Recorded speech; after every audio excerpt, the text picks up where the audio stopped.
সাকিব আল হাসান কি আসলে এমনি এমনি হয়েছেন? এমনি এমনি তো হন নাই।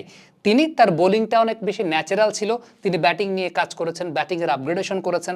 আবার অনেক ক্রিকেটার আছেন বিশ্বব্যাপী যাদের হয়তো শুধুমাত্র বোলিংটা আছে, তারা অ্যাজ আ ব্যাটসম্যান নিজেকে গ্রুম আপ করেছেন। এখন আমরা অ্যাজ আ ব্যাটসম্যান আমাদের প্লেয়াররা নিজেদেরকে গ্রুম আপ করার জন্য আসলে কতটুকু উইলিং। ধরেন খুব সিম্পল একটা কথা বললাম যে Nasum left arm orthodox spin করতে পারেন।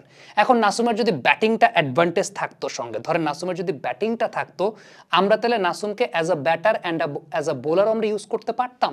যদি থাকতো তার সেই জায়গাটা, আমার একটা বোলিং অপশন বাড়তো। কোনো একজন ব্যাটসম্যানের মধ্যে যদি দেখা গেল তার ব্যাটিংটা 70% আছে, বোলিংটা তার 40% আছে, আমি জাস্ট ইন জেনারেলি বলছি যে 100-তে 70% তার ব্যাটিং আছে, 100-তে 40 তার বোলিং আছে, আমাদের কোচেরা যদি সেই 40-এর বোলিংটাকে 60-এ নেওয়ার জন্য স্কিলটা ট্রেনিং করায়, ব্যাটিং তো এখানে ফল ডাউন হওয়ার কোনো কিছু নাই, কিন্তু আলাদা একটু সময় দিয়ে ওই 40টাকে 60 বানানো, তাইলে সেই প্লেয়ারটা আলটিমেটলি দেখা যাবে যে আমাকে অলরাউন্ডিং সার্ভিসটা দিতে পারবে।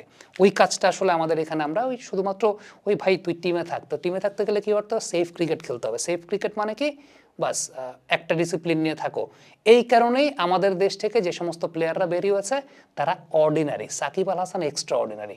দিস ইজ দ্য রিজন যে কারণে সত্যিকারের অর্থে আমাদের দেশ থেকে অলরাউন্ডার আসলে বেরিয়ে আসে না, কারণ আমরা এক্সট্রা অর্ডিনারি হতে চাই নাই কখনো।